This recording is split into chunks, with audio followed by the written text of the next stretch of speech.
오늘은 이사야 50장 10절의 말씀과 55장 4절의 말씀을 흑암 중에 행할 때 우리의 인도자라는 제목으로 설계했던 찰스 스펄전 목사님의 설교 가운데 이 설계의 두 번째 요점이자 마지막 요점인 어둠이 허용된 목적이라는 내용을 읽고 묵상하도록 하겠습니다.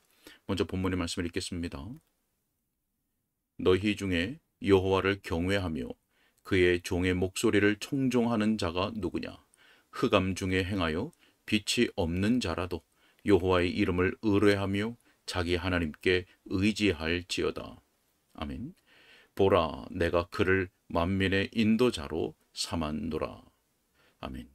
설교 내용을 읽겠습니다. 자, 우리 주님이 견디셨던 어둠에는 세 가지 양상이 있으며 그 점에서 우리는 그분을 본받아야 합니다. 첫째로, 그분이 어둠 속에 계셨던 것은 교육을 위해서입니다. 히브리서 5장 8절에서 말씀합니다. 그가 아들이시면서도 받으신 고난으로 순종함을 배워서. 우리의 중보자는 학교에 가셨으며 그분의 교과서는 그가 받으신 고난이었습니다. 우리는 다른 책들에서 많은 것을 배웁니까? 우리의 최상의 교사는 역경이라는 이름을 가진 교사가 아닙니까? 우리의 최상의 교과서들은 오래된 검은 글씨로 인쇄되지 않았습니까? 우리는 다른 것들을 중시하지 않습니다. 우리 주 예수님은 순종을 배우셨습니다. 어떤 사람들은 어둠 속에 처하게 될 때 아무런 진보를 이룰 수 없으니 가만히 누워 있어야 한다고 생각합니다. 그렇게 말하지 마십시오. 우리의 가장 큰 진보는 어둠 속에서 이루어져야 합니다. 바람이 가장 심하게 불 때 우리는 가장 많이 굴러갈 수 있습니다. 은혜 안에서의 성장은 빛 속에서뿐 아니라 어둠 속에서도 지속되어야 합니다. 저는 식물들이 대부분 밤에 자란다고 들었습니다. 정녕 그리스도의 식물들은 어둠의 기간 후에 빨리 자라며 그 어둠의 시기가 그들을 정화시켜 줍니다. 우리 주님은 받으신 고난을 통하여 하나님께 대한 순종을 배우셨습니다. 여러분이 그것을 깊이 생각한다면 그것은 그분이 배우셔야 할 매우 큰 교훈이었음을 이해할 것입니다. 하늘과 땅의 통치자, 그 뜻이 곧 법이신 그분이 순종을 배우셔야 했습니다. 그분이 말씀하시면 천사들의 무리가 그분의 명을 받들어 신속히 움직입니다. 그런데 그분이 순종을 배우셔야 했습니다. 그분이 사람의 모양으로 지상에 계시는 동안 그분은 순종의 종이 되셨습니다. 여러분과 저는 아직 그 교훈을 배우지 못했습니까? 모든 그리스도인은 가장 낮은 형태의 순종을 배운 자가 아닙니까? 교회 질서 면에서 순종하는 것을 끔찍하게 싫어하는 어떤 그리스도인들을 저는 압니다. 너희를 인도하는 자들에게 순종하라 하는 말씀은 그들이 좋아하지 않는 성경 구절입니다. 그들은 목사를 두고 싶어 하지 않습니다. 그들은 어느 누구도 그들 위에 두려고 하지 않습니다. 제가 그런 위치에 있지 않은 것에 대해 진정으로 감사합니다. 그런 감당할 수 없는 영혼들을 인도하는 것은 매우 불편한 임무일 것이기 때문입니다. 순종은 이 세대가 배울 필요가 있는 지혜의 교훈입니다. 요즘에는 모든 남자와 여자들이 선생이 되려 하기 때문입니다. 우리 모두는 다스리기를 바라며 지금의 지도자가 하고 있는 것보다는 훨씬 더 잘할 수 있을 것이라고 느낍니다. 지혜가 가장 부족하고 자기 업무에서 여러 번 반복해서 실패만 거듭하는 바로 그 사람이 스스로는 최고의 목사가 되기에 가장 합당하다고 믿고 있는 것입니다. 우리는 순종을 좋아하지 않습니다. 하지만 그것을 배워야만 합니다. 회초리는 우리 주님의 도구입니다.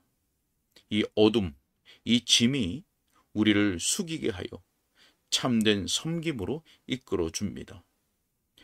이제 우리는 예수님처럼 순종을 배워서 어둠 속에서도 그분을 따라가야 합니다. 그렇게 할 수 있도록 주께서 우리에게 은혜 주시기를 바랍니다. 다음으로 우리는 동정심을 배워야 합니다. 저는 이미 그 점을 암시했습니다. 히브리서 4장 15절 말씀입니다. 우리에게 있는 대제사장은 우리의 연약함을 동정하지 못하실 리가 아니오. 모든 일에 우리와 똑같이 시험을 받으신 이로되 죄는 없으시니라. 우리의 영광스러운 큰 형님께서는 고난에 의해 동정을 배우셨습니다. 순환을 통해 그분은 긍휼을 배우셨습니다. 우리가 고통당할 때마다 그것을 우리 교육의 일부로 간주하도록 합시다. 그리하여 그리스도께서 아버지를 배우셨듯이 그리스도를 더욱 가까이 따르며 그분을 배우도록 합시다. 자, 이 말씀에 주목하십시오. 나의 멍에를 메고 내게 배우라. 그리하면 너희 마음이 쉼을 얻으리라. 자, 먼저 믿음으로 그분에게 오십시오. 그러면 그분이 우리에게 쉼을 주십니다. 그 다음에는 순종으로 우리에게 지워주는 그분의 멍에를 쥐고 그분을 배우십시오. 그러면 우리는 또 다른 종류의 안식을 발견할 것입니다. 하나는 주어지는 것이고 또 다른 하나는 찾아지는 것입니다. 우리의 어깨에 멍에를 메고서 그리스도를 배우지 않으면 우리가 두 번째 종류의 안식을 찾을 수는 없습니다. 어둠에서의 교육은 우리로 하여금 자기를 의지하지 않도록 도움을 줍니다. 천사가 야곱과 더불어 씨름하였습니다. 우리는 대개 천사와 씨름한 야곱에 대해서 말합니다. 물론 저는 그가 씨름했다고 생각합니다. 상대가 없이는 씨름이란 성립되지 않으니까요. 하지만 그 싸움에서 중요한 점은 천사가 야곱과 더불어 씨름했다는 것입니다. 우리에게서 우리의 자아를 몰아내기 위해 하나님께서 우리와 더불어 씨름하시는 것입니다. 우리는 그런 면에서 모두 야곱과 같습니다. 우리는 음모를 꾸미고 꾀를 내는 교활한 자들입니다. 하나님께서는 이 육체의 지혜와 관련하여 우리를 쳐서 넘어뜨리기 원하십니다. 그분이 우리를 야곱처럼 쓰러뜨려 낮아지게 하시고 절도록 만드실 때 그때 그분은 우리에게 영예로운 호칭을 수여하시며 우리는 이스라엘로서 그 현장을 떠날 수 있습니다. 하나님은 우리의 교육을 위해 흑암 중에서도 은혜를 주시며 그리하여 우리는 하나님께 대한 온전한 순종으로서 그리스도를 따를 수 있습니다. 자, 저는 어둠의 세 가지 목적에 대해서 말하는데 두 번째는 쓰시기 위한 목적입니다. 우리 주님은 죄 지은 인간들을 구원하기 위해서 어둠 속으로 들어가셨습니다. 우리는 어둠의 중심부, 곧 모든 폭풍 구름이 모이는 곳에서는 주님을 따를 수 없습니다. 그곳은 그리스도의 대속의 자리이기 때문입니다. 그 무서운 포도주틀 속으로 그분은 우리를 위한 희생 제물이 되어 홀로 가셨습니다. 우리는 감히 그 속에 끼어들 생각을 하지 않습니다. 하지만 그럼에도 불구하고 그분이 말씀하신 잔이 있습니다. 너희는 내가 마시는 잔을 마시며 내가 받는 세례를 받으리라. 우리가 속죄할 것이 없습니다. 그것은 다 이루어졌습니다. 하지만 하나님이 택하신 자들을 모아서 구원하는 일을 위해 하나님의 교회가 그 많은 지체들과 함께 어둠 속으로 들어가는 것이 필요합니다. 여러분에게 한 가지 이야기를 들려드리겠습니다. 제 자신의 이야기이지만 무방할 것입니다. 어느 주일 저는 나의 하나님, 어찌하여 나를 버리셨나이까? 라는 본문으로 설교했습니다.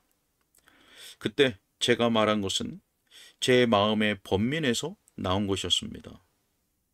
한동안 제 자신이 버림을 받았다고 느꼈기 때문입니다.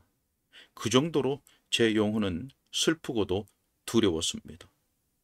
왜 제가 그런 식으로 느끼게 되었는지를 설명할 수가 없었습니다.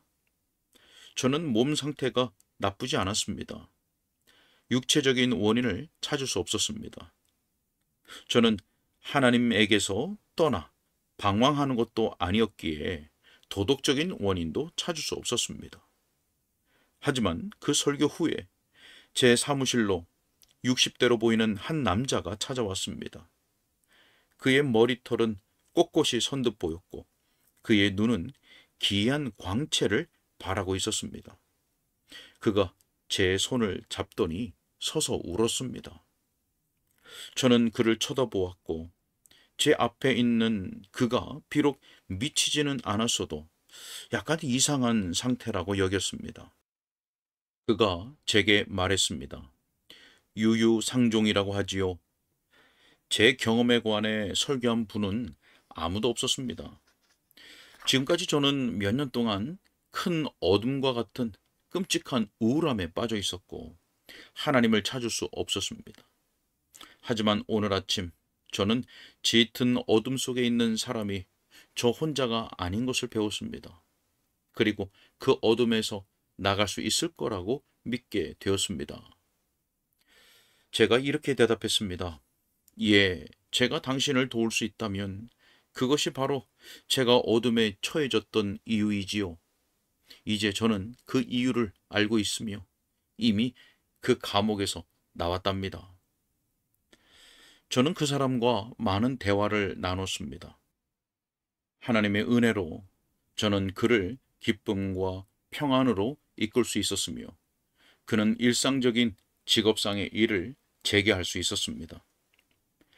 주의 종들은 자기 자신을 위해서가 아니라 다른 사람들을 위해 쓰임받기 위해 많은 것들을 경험해야 합니다.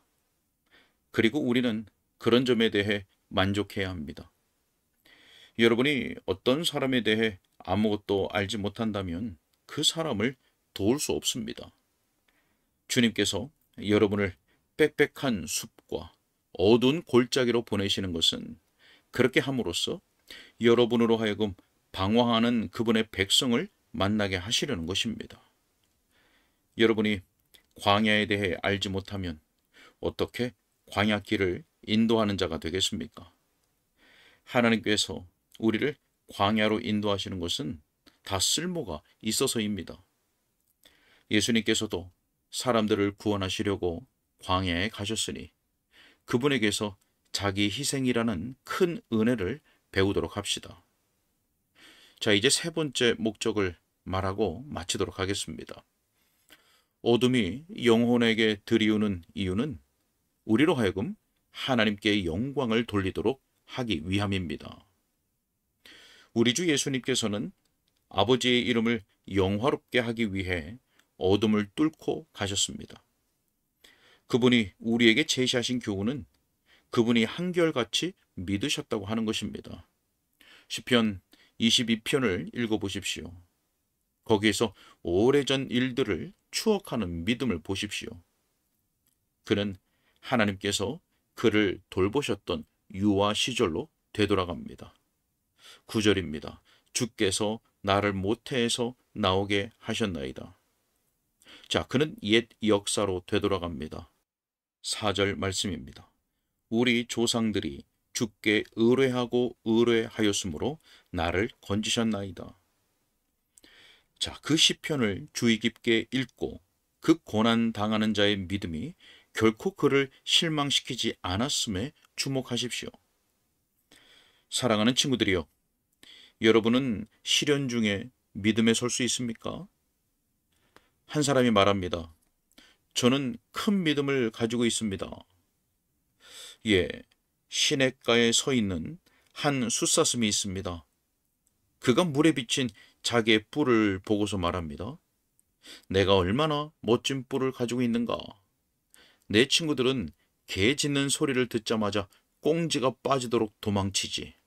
하지만 나는 이런 멋진 뿔을 가지고 있기 때문에 어떤 개와도 싸울 것이고 설령 사냥개들이 때로 몰려오더라도 싸울 것이다. 그들을 오게 하라. 내 뿔이 어떤 일을 할 수 있는지 그들이 똑똑히 보리라. 자, 그 숫사슴은 그렇게 말했습니다. 그는 훌륭한 동료일까요? 아닐까요? 경치를 구경하는 자는 그런 그림을 그리고는 자랑스럽게 여기겠죠. 그것이 바로 시련을 거치지 않은 믿음으로 가득한 사람의 모습입니다. 지금 사냥개가 컹컹거리는 소리가 들려옵니다. 우리의 숫사슴은 어디로 갔습니까? 그의 심장은 그의 뿔만큼 강하지 못하고 그의 다리는 그 사냥개에게서 멀리 떨어지기 위해 달리고 있습니다. 연단되지 않은 믿음이란 그런 것입니다. 여러분은 잠시라도 그런 믿음을 자신해서는 안 됩니다. 고난의 때에 두려움이 그런 믿음을 깨 부술 것입니다. 우리 주님은 풍부하고 지속적인 믿음을 가지셨습니다. 그 중에 한 가지 예만 들어보겠습니다. 겟세마네 동산에서의 그분의 훌륭한 기도에는 두 부분이 있습니다. 내 아버지요, 만일 할 만하시거든 이 잔을 내게서 지나가게 하옵소서. 그러나 나의 원대로 마시옵고 아버지의 원대로 하옵소서. 자, 우리는 끝부분에 온전한 복종만을 곰곰이 생각하려 합니다. 그 기도 자체를 주목해서 보시기 바랍니다. 만일 할 만하시거든 이 잔을 내게서 지나가게 하옵소서. 여러분이 어둠 속에 있을 때 하나님께 가서 그 어둠을 물러가게 해달라고 호소하십시오. 그분에게 잔을 거두어 달라고 요청하며 여러분의 주님처럼 담대하게 갈 수 있는 데까지 가 보십시오. 그것은 실로 매우 긴 과정일 것입니다. 주님이 만일 할 만하시거든 이라고 말씀하셨기 때문입니다. 거기까지 가십시오. 저는 하나님의 자녀에게 어둠 속에서 자기가 가진 것을 사용하라고, 약속을 실제로 사용하고 도움을 기대하라고 권면합니다. 하나님께서는 항상 그분을 신뢰하라고 선언하셨지만 우리가 항상 그렇게 하는 것은 아닙니다. 때때로 우리가 그렇게 하기만 하면 우리의 어둠은 끝날 것입니다. 제 자신의 경험을 기억합니다. 거의 잠을 이루지 못하고 계속적으로 통증을 느끼던 시기에 저는 어느 날 아침 고통 중에서 침상에 일어나 앉았습니다. 그리고 구원을 위해 주님께 부르짖었습니다. 저는 그때 그곳에서 그분이 저를 건지실 수 있음을 믿었고 그분이 아버지이심과 제가 자녀임을 호소했습니다. 긴 시간 동안 저는 그분이 나의 아버지이심에 호소하면서 이렇게 말했습니다. 만약 저의 자녀가 이토록 고통을 겪는다면, 또 내가 도움을 줄 수 있다면 더 이상 그를 고통스럽게 하지 않을 것입니다. 당신은 저를 도우실 수 있습니다. 당신의 부성애에 의지하여 당신께 호소하오니 저에게 안식을 주십시오. 저는 이 말을 덧붙일 수 있다고 느꼈습니다. 그렇지만 제 원대로 마시고 당신의 뜻대로 되기를 원합니다. 자, 하지만 저는 첫 번째 간구를 먼저 드렸으며 그리스도께서 내 아버지여 만일 할 만하시거든 이 잔을 내게서 지나가게 하옵소서 라고 말씀하신 것처럼 저희 아버지께 호소했습니다. 저는 이 호소에서 좋은 결과를 얻은 것을 결코 잊지 못합니다. 진지하게 저는 하나님이 저의 아버지이심을 믿었고 그분께 나 자신을 맡겼으며 몇 분 후 저는 베개를 받치고 누울 수 있었습니다. 통증이 가라앉았고 곧 매우 평안한 상태로 잠이 들었습니다. 하나님은 우리가 그분을 믿고서 진지하게 그분께 호소하는 것을 좋아하십니다. 만약 그분이 우리의 요청을 들어주시는 것이 최상이 아니라고 생각하시면 그분은 우리가 두 번째 단계, 곧 온전한 복종으로 이렇게 부르짖는 것을 기뻐하십니다. 그러나 나의 원대로 마시옵고 아버지의 원대로 하옵소서. 만약 여러분이 간절한 기도 중에 여러분의 소원을 주님 앞에 가져오지 않는다면 여러분은 그분께 복종할 의지가 있는지를 입증하기 어렵습니다. 그 문제에 관해 철저하게 기도하십시오. 그리고 그것이 주님의 뜻이 아니라면 그 기도를 접으십시오. 형제들이여, 이 마지막 덕목을 배웁시다. 믿음의 치유는 위대하지만 믿음의 인내는 더욱 위대합니다. 그분의 뜻이 옳음과 그분의 회초리가 친절함을 믿음으로써 하나님께 영광을 돌리십시오. 믿음의 양날을 모두 사용하십시오. 슬픔으로부터의 구원을 위해서 믿고 혹은 슬픔 중에서의 구원을 위해 믿으십시오. 어떤 식으로든 하나님의 아들을 온전히 믿음으로써 그분을 영화롭게 하십시오. 이것이 내가 그를 의지하리라 라고 말씀하셨던 여러분의 인도자를 따르는 방식입니다. 자, 만약 여러분이 어둠의 시기를 지나고 있다면 주 우리 하나님께서 여러분 모두와 함께 하시기를 빕니다. 또한 비록 지금 여러분이 그런 상태에 있지 않더라도 그런 일이 곧 닥칠 수 있으므로 장래의 활용을 위해서라도 이 진리를 간직하시기를 바랍니다. 사람이 아주 행복할 때 그 행복이 너무나 좋아 오래 지속될 수 없을 것이라는 의심이 슬그머니 우리 발밑에 다가옵니다. 그래서 그런 경험을 가진 시인은 이렇게 말했습니다. 우리는 아주 큰 기쁨을 의식할 때에 어떤 위험이 가까이 있다는 낌새를 느낀다. 자, 그러므로 마음을 가라앉히고 주님만을 신뢰하십시오. 오직 그분을 기대하십시오. 맑은 날이 오거나 찌푸린 날이 오거나 바람이 불거나 비가 오거나 우박이 내리거나 폭풍이 다가오거나 곡식을 여물게 하는 여름날의 화창함이 찾아오거나 그것이 여러분에게 큰 영향을 미치지 못하게 하십시오. 우리의 확신은 온도계에 따라 변하는 것이 아니며 영원하고 불변하는 것들에 근거를 두고 있기 때문입니다. 아멘.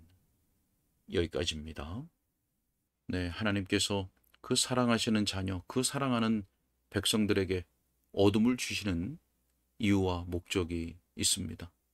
그것은 교육을 위해서 또 쓰시기 위한 목적으로 또 하나님께 영광을 돌리도록 하기 위한 목적이죠.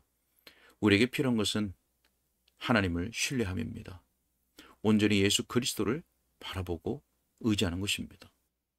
우리는 하나님께서 그 부성적인 사랑 가운데서 보내신 그 어둠을 통해서 결국 우리는 더욱 성화의 진보를 이룰 것이며 그 어둠으로 인하여 이 믿음의 여정을 더욱 경건하게 걸어가게 되는 것입니다. 하나님 아버지가 어떠한 분이신지를 우리가 날마다 기억하고 묵상해야 되겠습니다. 그리고 우리 주 예수 그리스도께서 어떠한 길을 걸어가셨는지 늘 상기해야 될 것입니다. 하나님 아버지께서 성령을 통하여 우리의 믿음을 굳게 붙잡아 주시고 모든 일에 항상 믿음으로 행하여서 하나님 아버지께 영광을 올려드리게 하여 주시기를 간절히 소원합니다. 함께 기도하겠습니다. 사랑과 은혜가 풍성하신 하나님 아버지, 하나님께서 우리에게 허용하시는 모든 일들은 다 부성적인 사랑에서 우리에게 허용하신 줄로 믿습니다. 하나님, 우리가 날마다 하나님 아버지가 어떠한 분이신지를 늘 상기하게 해주시고 또 우리 주 예수 그리스도께서 이 땅에서 무엇을 행하시고 무엇을 가르치셨는지를 늘 기억함으로 말미암아 우리도 믿음으로 주 예수 그리스도의 발자취를 잘 따르게 하여 주시고, 결국 하나님께서 우리에게 보내신 그 모든 일들로 인하여 영적인 유익을 얻고 하나님 아버지께 큰 영광을 올려드리는 믿음의 삶을 살아가게 하여 주옵소서. 감사하고 우리 주 예수 그리스도 이름으로 기도하옵나이다. 아멘.